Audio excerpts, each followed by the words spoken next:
been taken from you. We have many scriptures that revert to this understanding as the key of knowledge been taken from you. Luke chapter, or the key taken from your life, should I say, the key of knowledge been taken from your life. Luke 11:34-54, we'll deal with this expository message to expound upon each line by line, precept by precept, that we will walk through this. Jesus begins to talk about this particular information. This is how our congregation is taken over. This is how families are subverted, whole households, because the key of knowledge, remember, the key unlocks or it locks up something. So he says in verse 34, the light of the body is the eye. So our particular eye of our physical body, so the light of our spiritual body is that eye. That light would be what we see in Christ, the things that we comprehend, and the information He shares. He said, therefore, when thine eye is single, the whole body is full of light. You think about if you have anything in clothes, you have one thing come through, and it lets light, one hole, one window, as on the ark.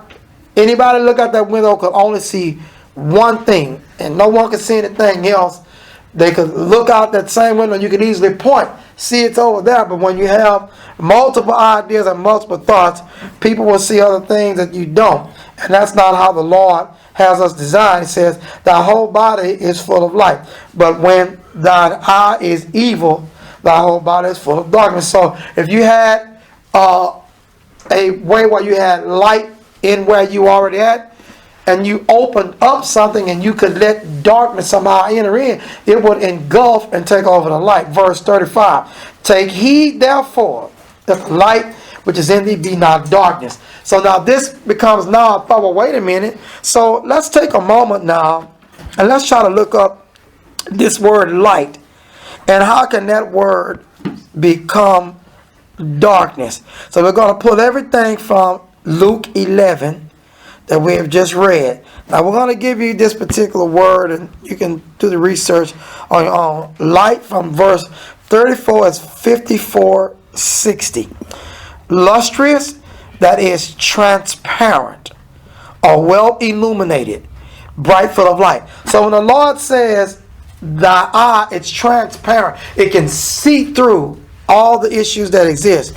But when we get to the other word that deals with light within verse 44, the light of the body, he says, will cause you inside to have an illumination and a transparency, which means that people can see through and understand what you're about. But 3088 is where he says the light of the body is the eye. It says a portable lamp or other illuminator, candlelight.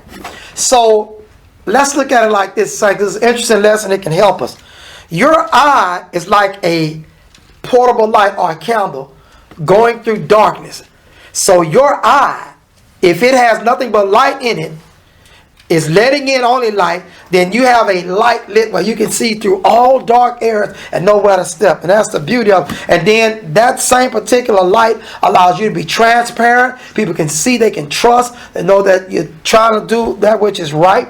And so then we look at verse 35 of the 11th chapter again of Luke. And we see this particular word light, once again, using all these verses, are 54:60, the first two. So we're looking, it says, therefore that the light which is in thee be not darkness. As we look at that particular word, verse 36, if the whole body then be full of light, having no part dark, then the whole body shall be full of light. So it shows, therefore, if this light is in you, is showing, what is it showing? It is to illuminate the individual's inside, letting us know what's in us, preventing us from damaging ourselves, and illustrious, transparent. But there's another word at the end, Let's just look at it and see what it will tell us in verse 36, 54, 61. And this one says, to shed rays, that is to shine, or transitively brighten up, enlighten, illuminate, bring to give light, make to see. So look what he says. Let's look at it again now. Verse 36. The whole body therefore be full of light, transparency, illumination, having no part dark. The whole shall be full of light, transparency, illumination, as when the bright shining of a candle doth give thee light. So you'll give light. See, you got one eye that looks and it shows you how to maneuver through darkness. It also allows you to have light in you, but what you give off is rays that help others to see. And see, that's why the Lord says, no man lights a candle and put it on the bush. When you light a candle, you put it on a candle stand so it can give off light to the whole room. The whole room can see. And that's the blessing of the saints such as yourselves. That's the blessing of what I would hope to continue to be as a saint of the Most High God, to give off light to other individuals who are on the earth so that they too may be able to see. And so now we're going to look at the thought of verse 35. Let's look at that one.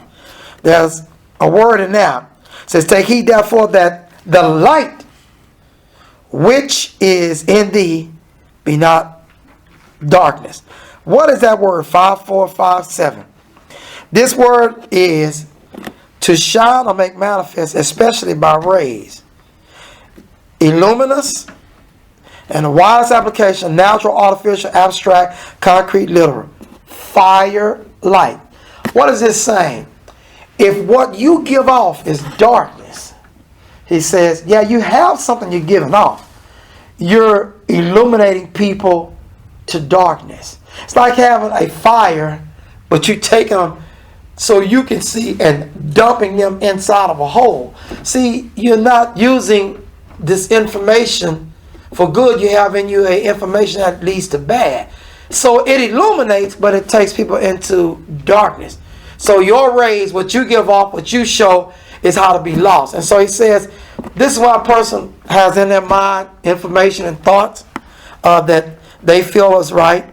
And they'll keep debating about that particular information and thought. But what we have to understand is the Bible talks about there's a way that seemeth right to a man. Look at Proverbs. It's mentioned in here. Let's take a look at the 14th chapter of Proverbs, verse 12. Proverbs 14 and 12. We'll go back to Luke 11. There is a way which seemeth right unto a man, but the end thereof are the ways of death. See, his light is darkness. And it seems right to him. He's been taught it. But it's ending up in death. And so, chapter 16 and 25 of Proverbs says the same exact thing. But look at Proverbs 18 and 17. I mean, it's the exact same quote in 16:25. But look at 18 and 17. Proverbs 18 and 17.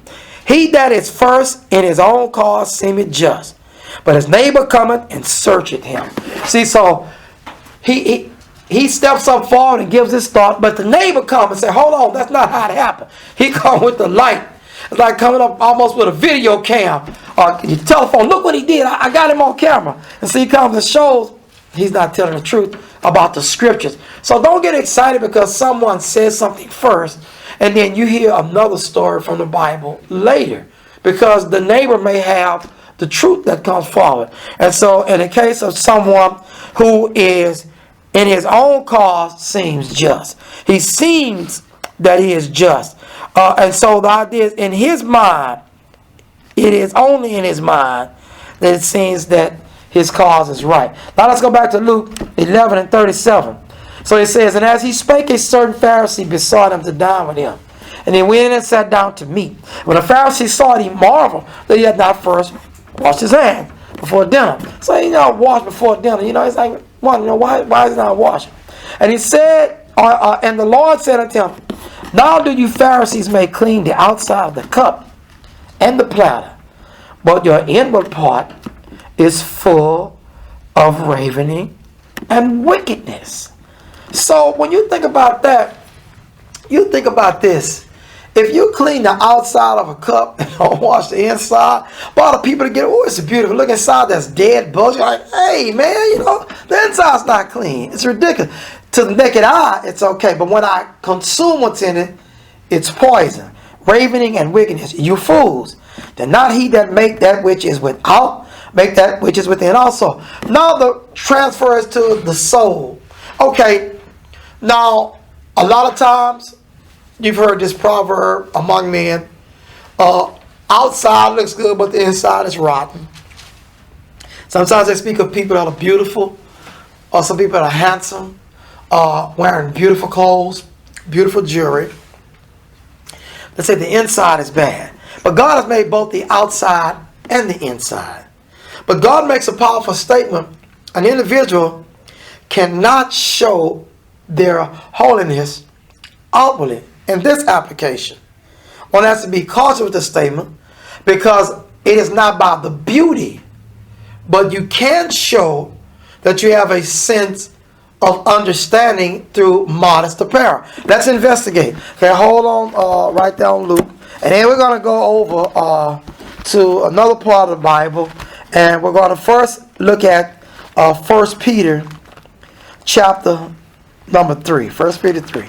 And let's see what our brother in the Lord will teach us an encouragement.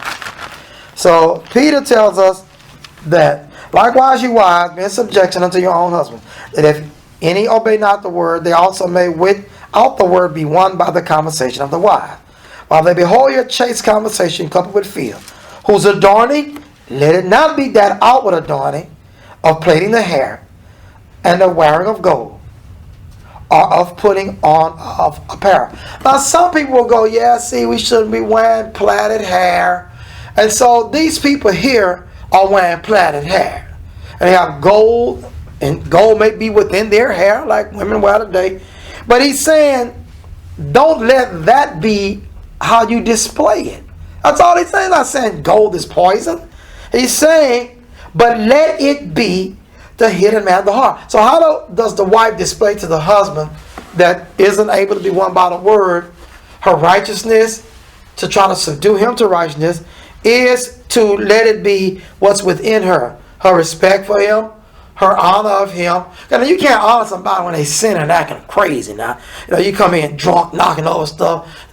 Would you like some soup? Come on now. Something going to be said to you, and it should be. So we're talking about, though, about in disagreements or in ideals or ideologies that you may have.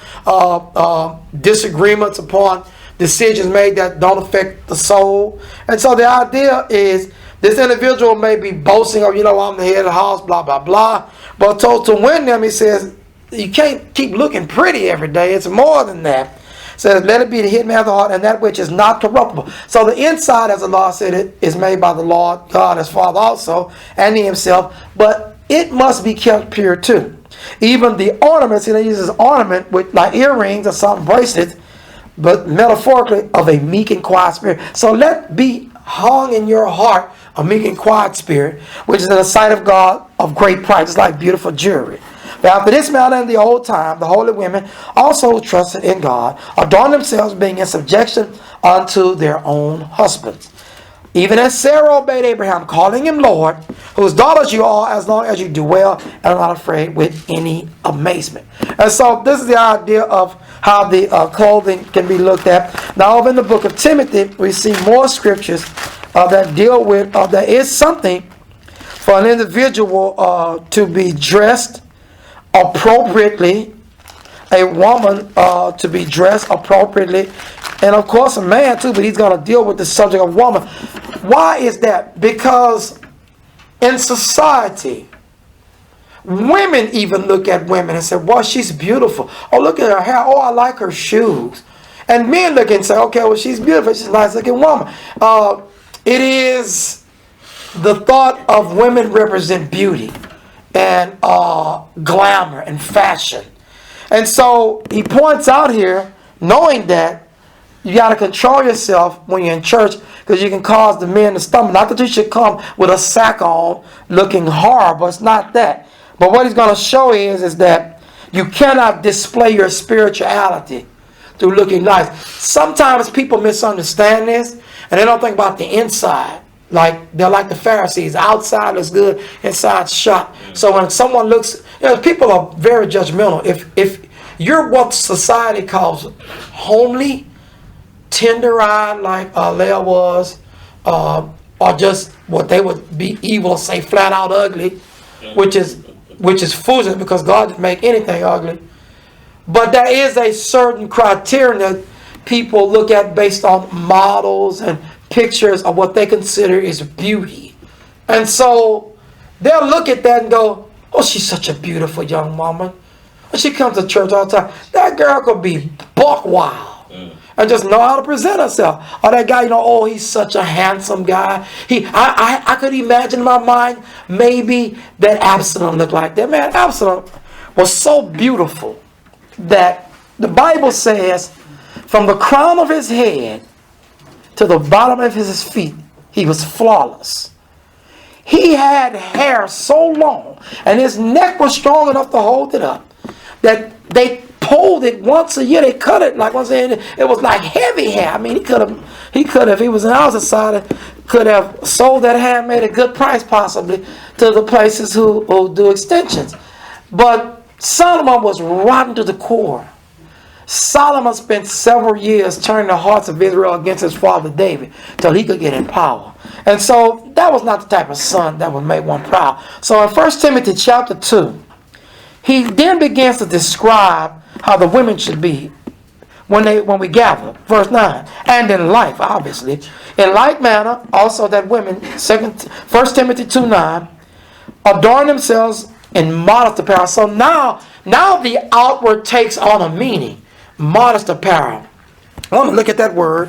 Sometimes when the sisters may hear us say this around the world, they may be thinking they're getting picked on. No, it's an uplift to say, hey, how to present yourself. Well, you be respectable. A lot of times, women, young and old, because they got these dating services now. Man, you can be any age. Women over 60, men over 60. It's like it's out there. So sometimes people's spouses die. They get divorced, whatever the case may be. They get left behind, and they still have youth and exuberance about them. They want to get married, and so the idea you have all these things. So it doesn't matter the age, but what matters is the individual has to accept in the heart that if you present yourself loosely, you're going to draw loose men. That's the way it's going to be because of the attire. And then, these men always whistling, acting a fool. Well, did you take a look at what you wore? You got to be careful. Some men are dogs and they will holler if you had a croaker sack on you. But nevertheless, we understand that. So this word modest, 2887. It orderly, that is decorous, of good behavior, modest. So it would be orderly. Some things may not be vile, but they are out of order. If you were going to go swimming, you don't have to have on your underwear or something that looks like underwear, bikini to go swimming. But what you would wear to go swimming, whatever it is, you would definitely not wear to church.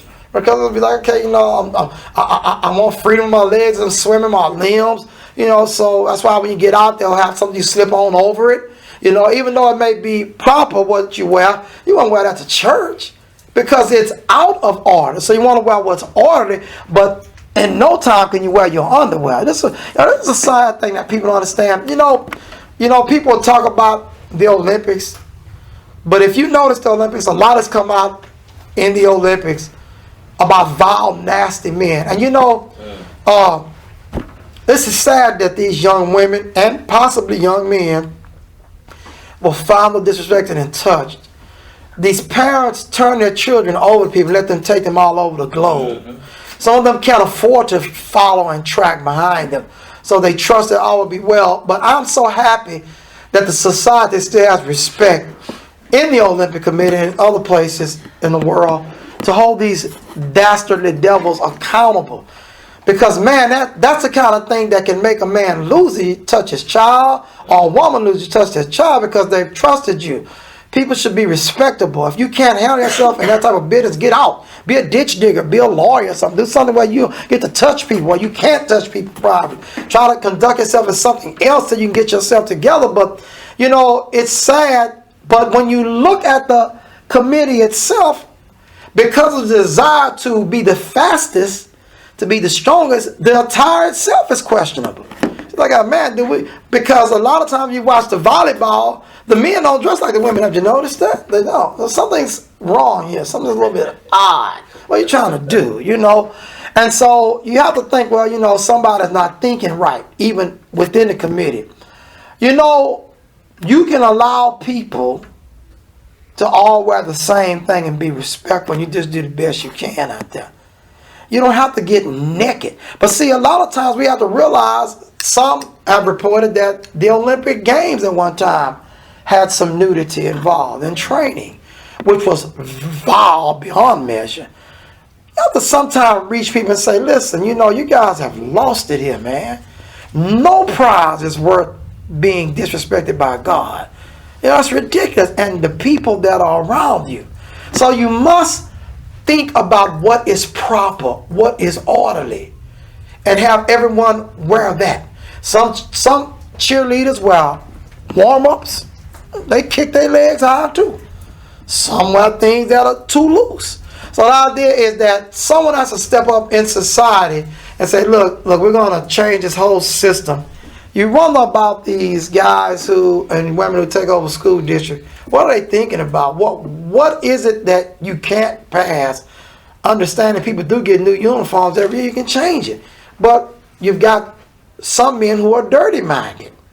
And they kind of know we can draw some guys here to the game. I'm not saying that's their reason. Some may think that way.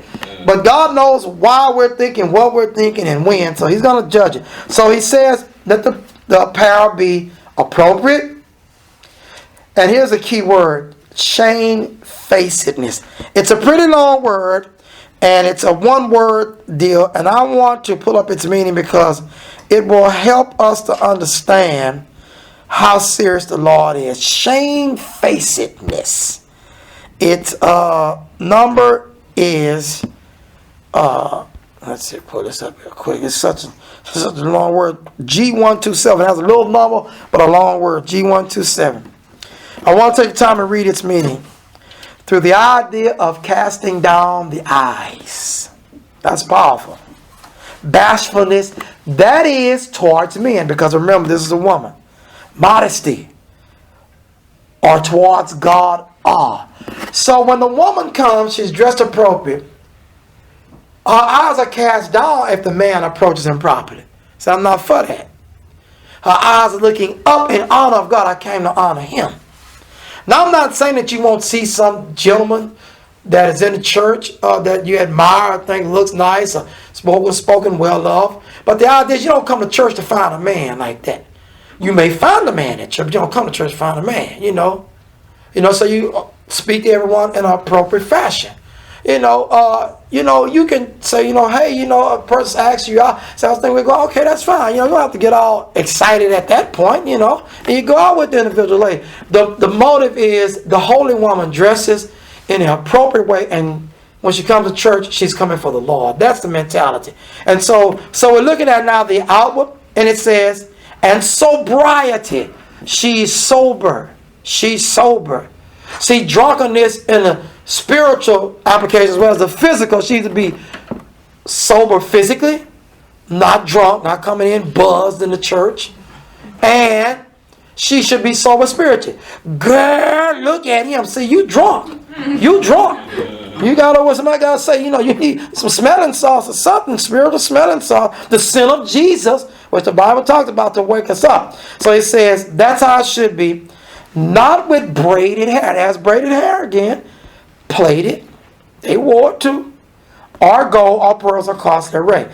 He says, how did they adorn themselves? Now watch this. Is it say we can't wear gold to church? No. If you're adorning yourself to show the inward man is clean, it would be appropriate. You have your gold, but the gold doesn't mean you're pure like gold. Laodicea had plenty of gold.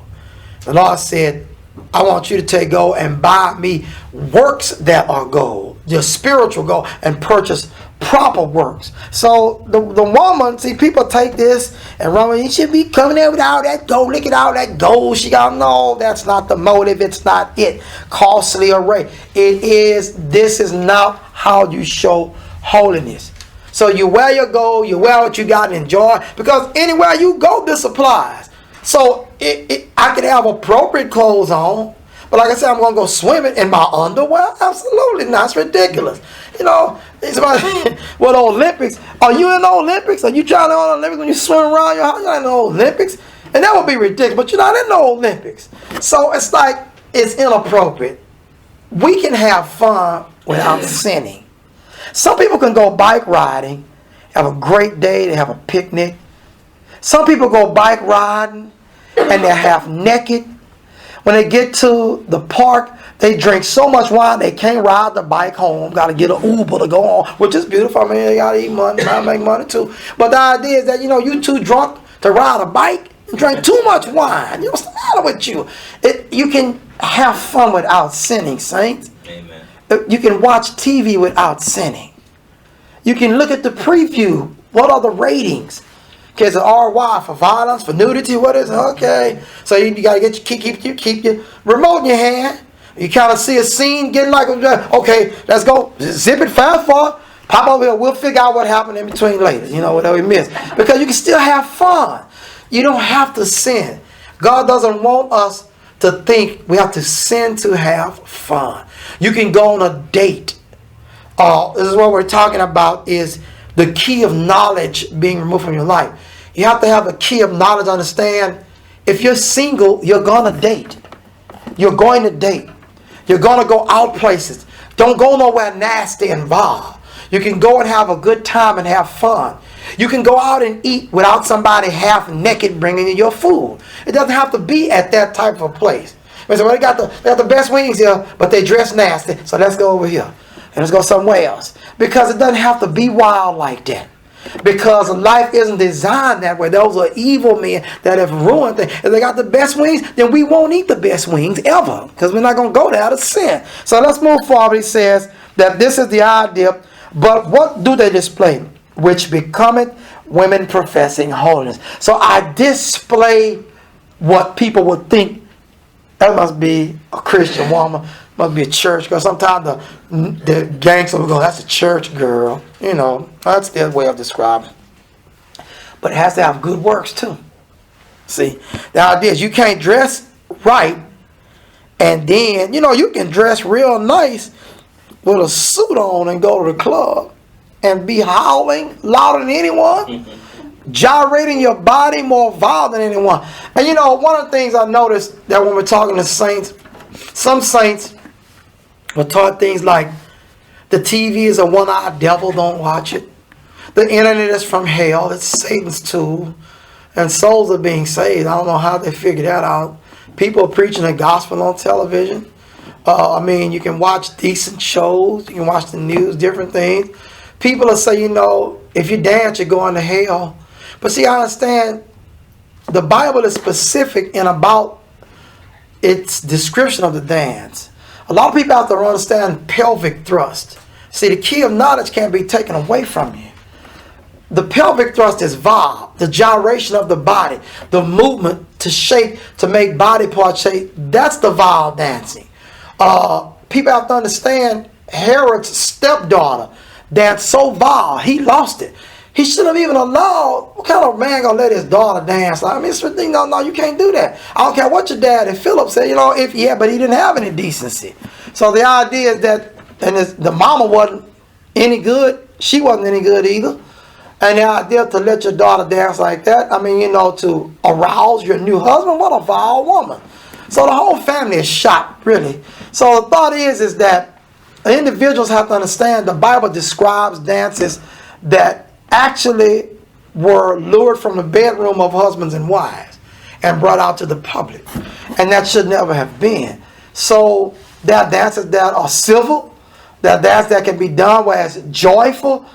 Israel had dances. We talk about that now. We want to talk about that because, see, this is what Jesus was telling. The key of knowledge is taken from your life. You don't have the knowledge to know how to live and function And that may have been done to you, but we want to stop that sort of a thing in the church that the Lord has built. David danced, and a lot of people don't realize that David, look at 2 Samuel 6. The Israelites' festive occasion after they had the holy part was about dancing, and they had drink. And for some reason, the saints of God, I've heard them even say, when I was under the Old Testament, when did God ever tell people to sin under the Old Testament? They weren't sinning. This is how we understand. And I want to look at this word danced. H3769. To dance. To whirl. Wow. Holy dance, a dance of joy about the Lord. See, now, if the Lord said it is vile, Herod's stepdaughter was doing a vile dance. This is not what David was doing. But the mere movement around people that are looking can cause one to think, they trying to lure somebody.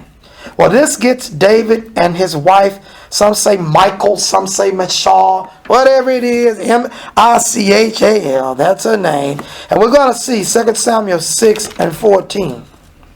It says that, and David danced before the Lord with all his might, and David was girded with a linen ephod. So he was dressed clean too. So David and all the house of Israel brought up the ark of the Lord with shouting and with the sound of trumpet. Some music is there. And as the ark of the Lord came into the city of David, Michal, Saul's daughter, looked through a window and saw King David leaping. He was leaping. It's described as leaping and dancing before the Lord, and she despised him in her heart. Somebody says he should have some wisdom, dancing, know how women get. Well, hold on, saints, before we throw David in the garbage can. The word dancing, still once again, same root, to whirl. So he's leaping. But David isn't trying to make women look at him. But the women are looking at him. But she's going to have a problem with it. Let's look at it and see. He says in verse, she despised me in her heart, verse 17, and they brought in the ark of the Lord and set it in its place in the midst of the tabernacle that David had pitched for it.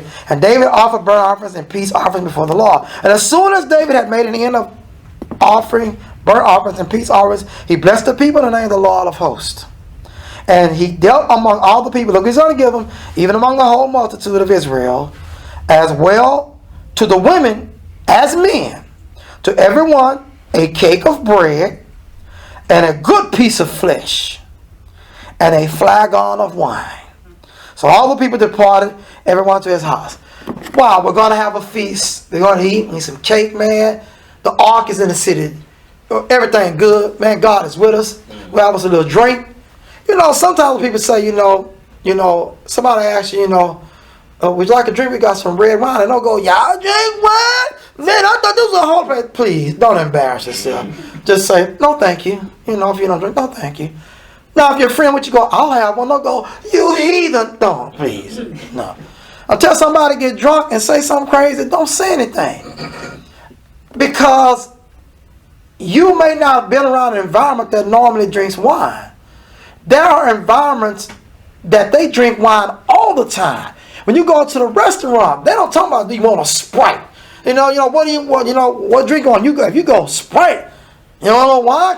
Because they serve wine regularly. Wine bottles, wine racks everywhere. The waiter brings a little thing, puts it in ice. He comes pour you more. You don't have to get your bottle and pop it and drop it. He comes and say, more drink. He comes out and pours some more for you. And you put your hand in that cup. No, I don't want any more. Thank you. That's it. You don't drink till you get drunk. They go, somebody drive me home, call an Uber. $5. Come on, no. That's what you don't want to do. If you want, from what we're talking about. And so what happens here is the individual now has viewed David. She's mad. He's been dancing. He's been leaping. But he's doing it for a purpose that he loves the Lord. So he gets ready to come on, verse 20. Then David returned to bless his household. He's going to come bless his house. See, David is a man of God. He's a prophet. David is going to come and he's going to bless his home. Ask God to bless. Things are beautiful now. Then David returned to bless his household, and Michal, the daughter of Saul, came out to meet David. She came out to meet a man coming on and said, now see, she finna get sarcastic. Really, really handling.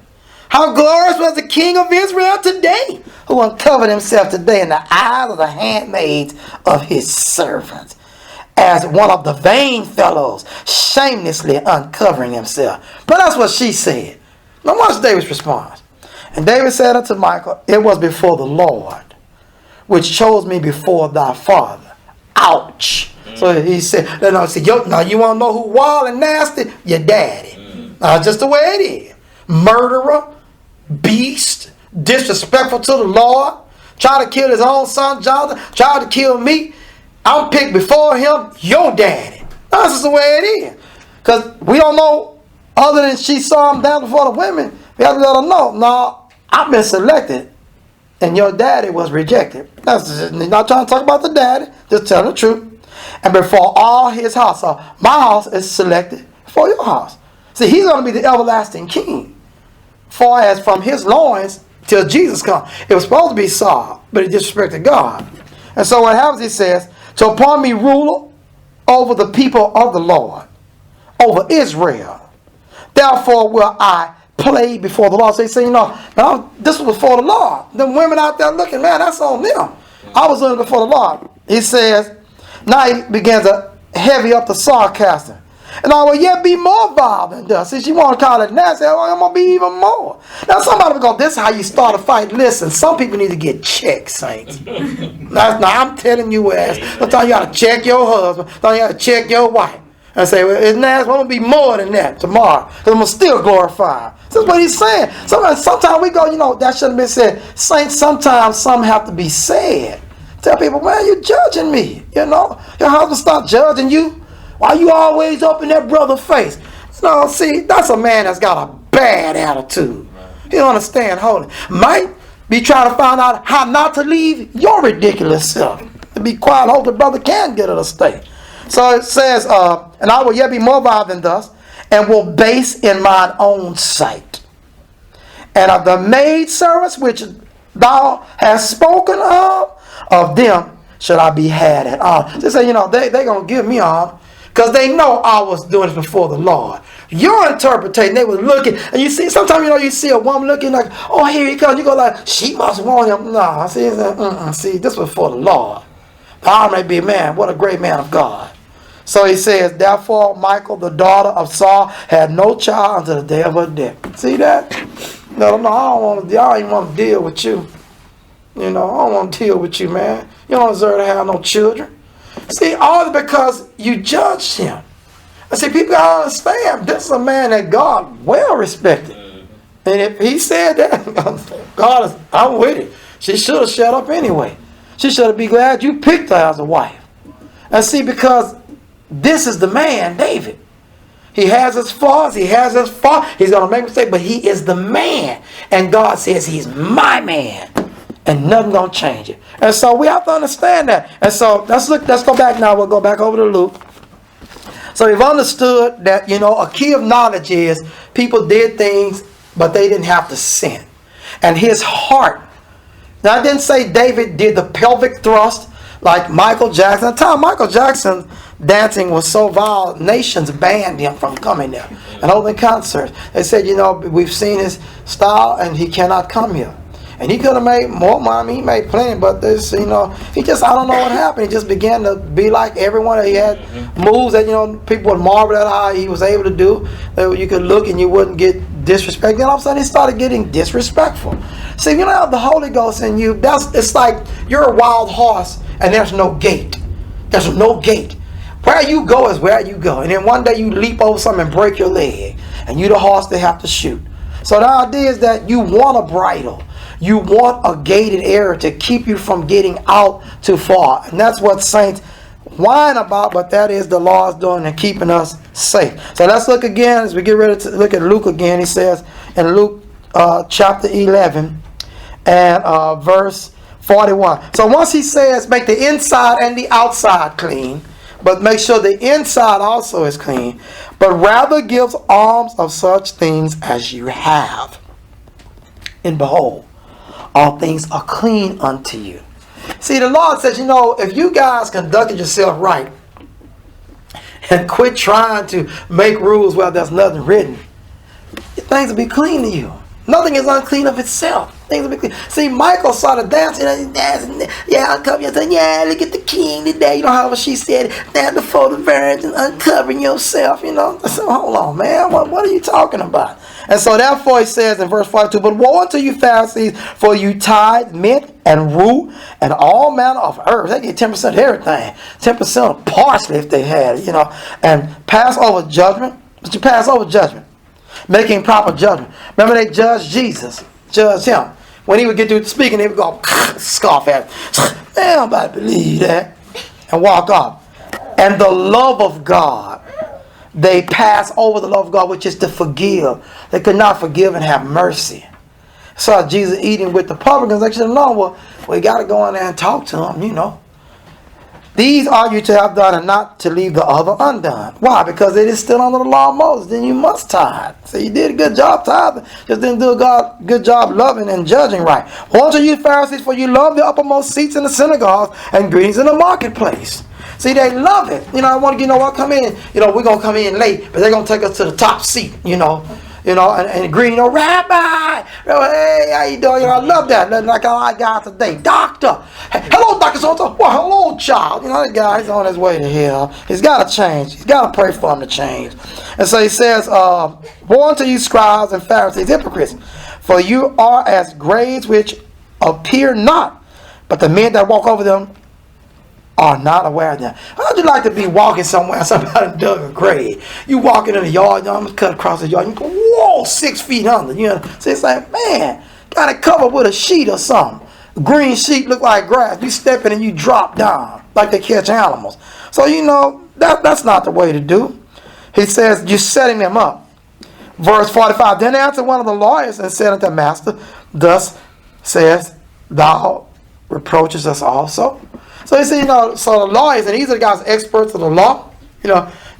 Master, what you're saying, you talking about us.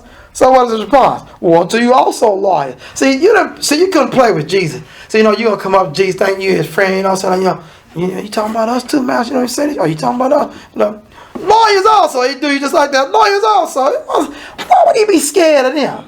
You already know he gonna get killed anyway, and he gonna raise up again. And you have to have the mentality. When you die, you live again. So if people kill you with their mouth, you still will live forever again. And so he says, for you laid men with burdens, grievous to be borne, it grieves the heart to carry, and you yourselves touch not the burdens with one of your fingers, not even one finger. Woe unto you, for you build the sepulchres of the prophets, and your fathers killed them. It's like, I'm not going to kill the prophet, but I'm going to build a grave because my granddad and I'm going to get him. That's ridiculous. He said, you're guilty too. Truly you bear witness that you allow the deeds of your fathers, for they indeed kill them, and you build their sepulchres, their graves, graveyard, their casket. Verse 49, therefore also said the wisdom of God, I will send them prophets and apostles, and some of them they shall slay and persecute. Wow. Verse 50, that the blood of all the prophets which was shed from the foundation of the world may be required of this generation. See, now this doesn't mean God going to blame you for the father's action. He's saying you're just like the fathers. So whatever punishment I brought on them, I'm going to bring you. That's why he destroyed Israel. He says, from the blood of Abel unto the blood of Zacharias, which perished between the altar and the temple. Truly I say unto you, it shall be required of this generation.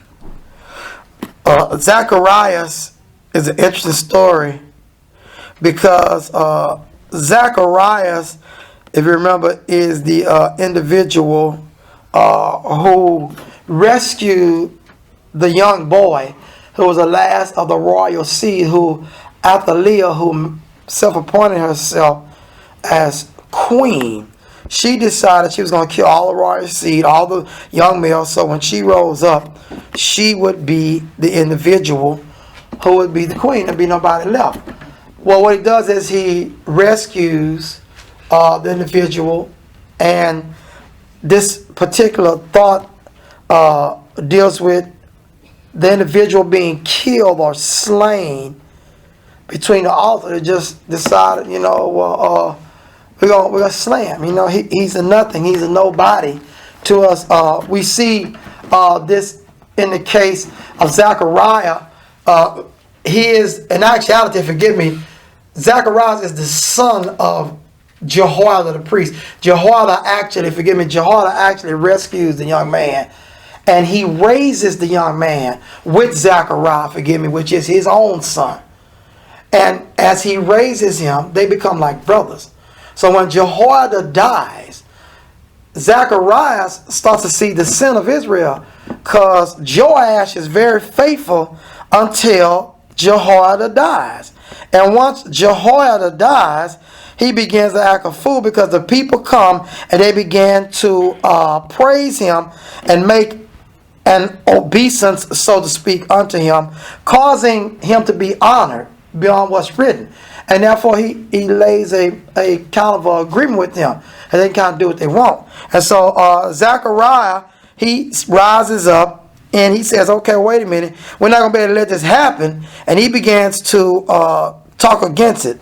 And so they decide, well, look, you can't tell us what to do, because this the king. He's already said this is okay for us to do. And so he orders that kill him if he won't listen. Now remember, this is the guy that he grows up with as a brother. So, your mom and daddy cannot protect you. And so you got a priest, Jehoiada, that rescues you, raises you with his own son Zechariah, and you let him get killed, you let him get slain. It's like, what type of a beast are you?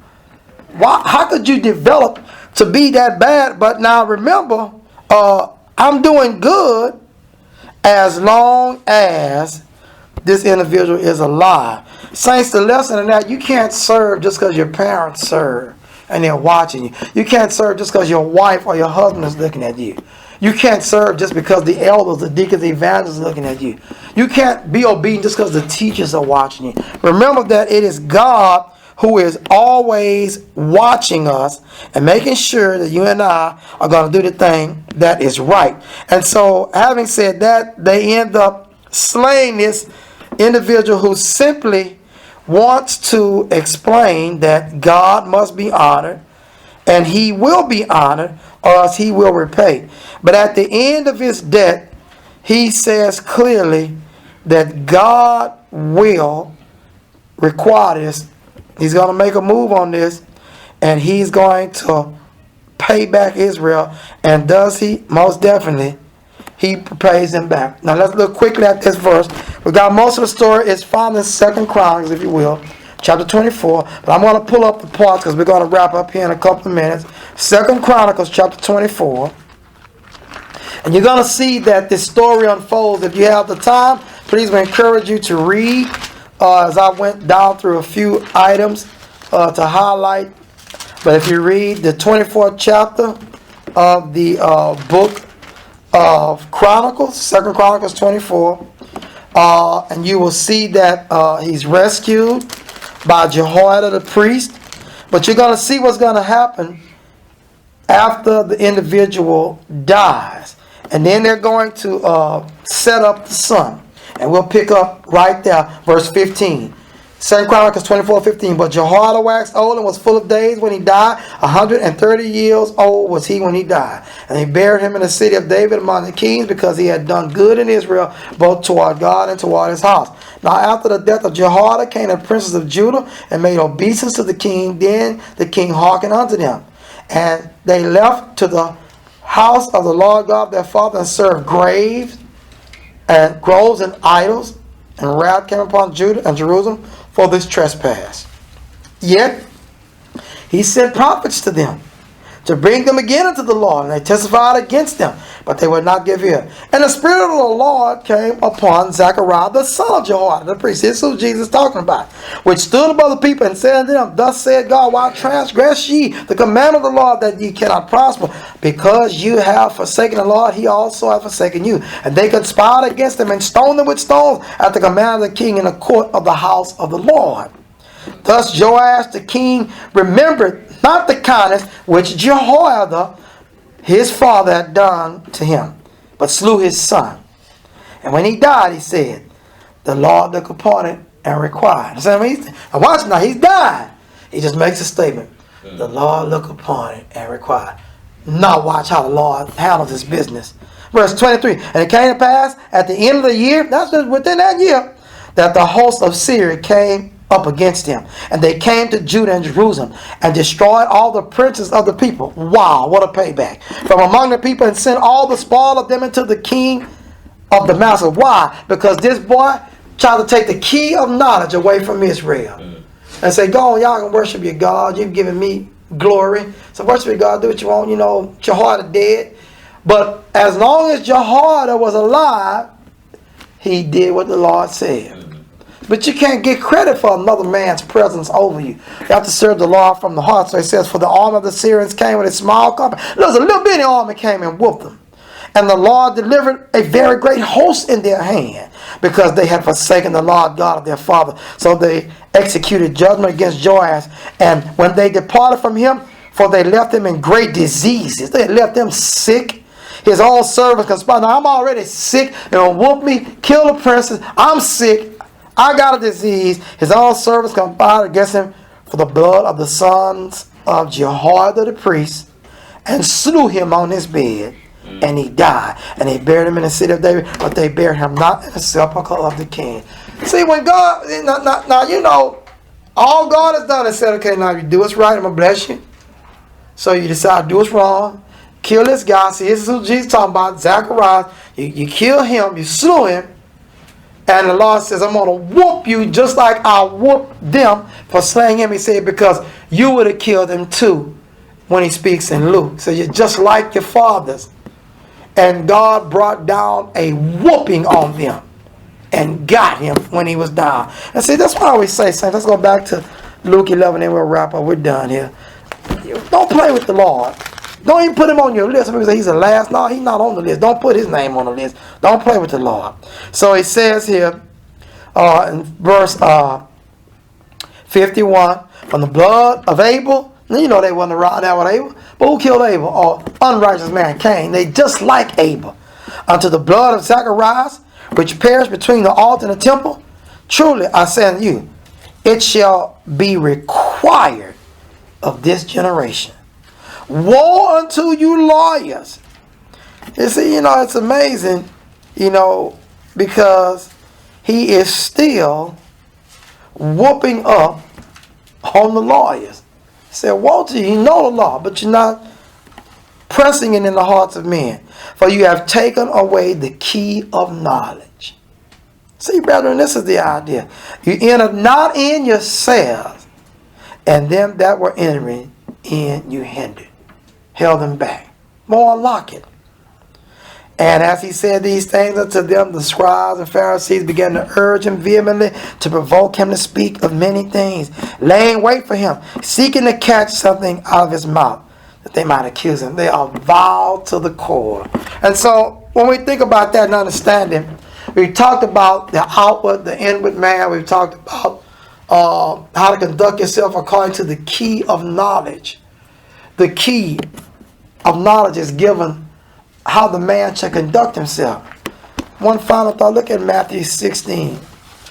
So how the Lord said, I'm going to give you the keys. We got them, saints. We got to unlock that which is to be opened, lock that which is to be closed, bind the sins on the people, unlock the sins off of the souls who have repented. Because the words of God that we give will cause this to happen. Matthew 16, very famous verse number 13, when Jesus came into the coast of Caesarea Philippi, he asked the disciples, whom do men say that I, the Son of Man, am? And they said to them, some say that thou art John the Baptist, some Elias, and others Jeremiah, or one of the prophets. He said unto them, but whom say ye that I am? And Simon Peter answered and said, thou art the Christ, the Son of the living God. And he answered and said to them, blessed art thou, Simon Bar-Jonah, for flesh and blood hath not revealed it unto thee, but my Father which is in heaven. And I say unto thee that thou art Peter, and upon this rock I will build my church, and the gates of hell shall not prevail against it. And I will give unto thee the keys of the kingdom of heaven. And whatsoever thou shalt bind on earth shall be bound in heaven, and whatsoever thou shalt loose on earth shall be loosed in heaven. And Brother Peter is dead. Somebody got the keys. Guess who? The saints. Those words that we say, those words we talked about to show you the knowledge of how to conduct yourself in society, how to live, how to function, how to walk upright, and how not to turn your back on the law. Because if you leave the law, He will leave us. If you draw near to Him, He will draw near to us. If you believe that, the opportunity is now. If you desire to be baptized, or listen to the message, or if you're here, recognize Jesus died, was buried the third day, He rose again. 1 Corinthians 15, 1 through 4 says, this is a belief that sustains us throughout our Christian walk if we hold fast. He said in Mark 16, 16, he that believes and is baptized shall be saved. Not might, but shall be saved. He that believes not shall be damned. So if it's a guarantee you'll be saved, you believe and follow, then it's a guarantee you'll be lost if you don't believe Him and do not follow Him. We see that. And so Acts chapter 2 and verse 37, they asked, after hearing this bad news, we have slain him. Me and the brother, what shall we do? Verse 38, repent and be baptized, every one of you. See, that applies to T.D. Jakes today. That applies to generations after us if the Lord has not returned. To everyone.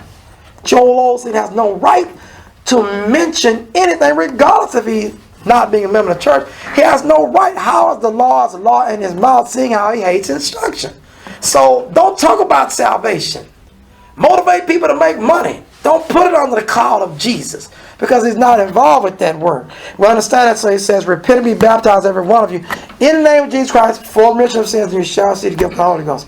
For the promise is unto you, your children, and all that are far off, even as many as the Lord our God shall call. And with many other words He testified to encourage them. Save yourself, which means they're lost from this untoward, this perverted generation. Then they that gladly receive His word were baptized the same day. 3,000 souls added unto them, and they continued steadfast in the apostles' doctrine, the breaking of bread, and in prayers. And the Lord added to the church daily as such should be saved. Acts 2:47. In the book of Acts chapter 8, the eunuch sees the water, is excited, but Philip knows there's a process. If you believe with all your heart, you may be baptized. Because I believe Jesus Christ is the Son of God, telling us what it is that we must believe. He is the ruler. He is the one that can save. Then he stops the chariot and he baptizes. If Philip doesn't do it right, there's no hope for the soul. Because 1 Corinthians 12:13 says, for by one Spirit are we all baptized into one body. Whether Jew or Gentile, whether bond or free, have all been made to drink into one Spirit. And we believe that. Peter is clear. 1 Peter 3:21, the like figure whereunto even baptism does also now save us. Not the putting away the filth of the flesh, but is the answer of a good conscience to our God by the resurrection of Jesus Christ, who's gone into heaven. Angels, authorities, and powers are subject unto Him. We believe that. The same Jesus said in Revelation 2:10, for an individual to go through these tribulations and trials and imprisonment that the devil will place us in, utilizing 10 days the allotted amount of completion that He is given by God. He says the requirement is to be faithful to death and receive everlasting life. We believe that we can. You know, we hear about the Lord. We don't see Him here. Chairs, walls, lights. Get out of here, your home, have different things, couches, TVs. You don't see the Lord. But how many people ever been to Istanbul? It's real, though. It's amazing how, you don't even have to see a picture of it. Some places you'll never see a picture. You just know it's there. He's from Istanbul. So I say, how do you know? Have you seen a picture? No, I just say where he's from. Is it real? What he said it was a place he's from. It's amazing how we can believe things we'll never see physically, some of us. But it's something wrong with believing in the righteousness of the Lord because we haven't seen, that's blasphemy. It's blasphemy. People believe in people before us. That was a guy named Abraham Lincoln. Who saw it? Nobody. How you know that? That guy might be Billy Washington, that name. Tommy Zozo. You don't know who that guy is. But they say this, so we take into account. I can't believe. He's giving hollers, giving praises, which is rightfully due, but no one really knows because all of us are dead when, not born yet at the time. So we have to understand Christ is going to look at us very angry at the judgment. So you believe in everybody but me. But I'm the only one that ever did anything for you. He said, but I don't know you, depart from me. Brethren, be not deceived. You don't have to see the Lord to know His wondrous power. Look in the mirror, look at yourself, look in this mirror of the Bible. Look at how you've developed. Could you do that without Him? Were you there before? No, you weren't.